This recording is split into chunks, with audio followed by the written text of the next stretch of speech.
Hello everyone, আশা করি সবাই ভালো আছো। আমিও খুব ভালো আছি। সেদিনকে দিনটা ছিল রোববার। এরকম একটা পরিস্থিতির শিকার হবো সেটা বুঝতে পারি। সকাল বাজে 11টা, মেয়েকে নিয়ে যাচ্ছিলাম চুল কাটতে। মেয়ের কানের পাশ দিয়ে চুলটা অনেকটা বড় হয়েছিল, তার জন্য নিয়ে চলে গেছিলাম চুল কাটতে। বলো আমাদের চুলটা কাটিয়ে দাও। মেয়েকে নিয়ে এসেছিলাম চুল কাটাতে পার্লারে। এখান থেকে ঘটনাটার সূত্রপাত। দোকানে মোটামুটি ভিড় থাকার কারণে মেয়েকে 1 ঘন্টা পরে চুল কাটাতে বসেছিলাম। প্রথমে মোটামুটি ও ঠিক ছিল। ভিডিওটার প্রথমেই তোমরা দেখতে পাচ্ছ ও চুপচাপই আছে, কোনো কিছু দুষ্টুমি বা কিছু করছিল না বা ভয়ও পাচ্ছিল না। এরপরেই ঘটনাটা ঘটে যায়। ওর চুলে আর হাত দিতে দিচ্ছিল না, খানিকক্ষণ পরেই কেঁদে কেঁদে উঠছিল। চুল কাটছে মা, চুল কাটছে।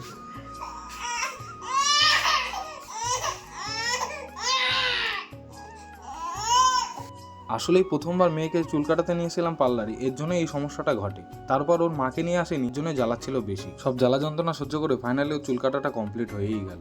হাওয়া মেশিনটা দিয়ে যখন আমাকে হাওয়া দেওয়া হচ্ছিল, ও এত যে খুশি বলার হতো না।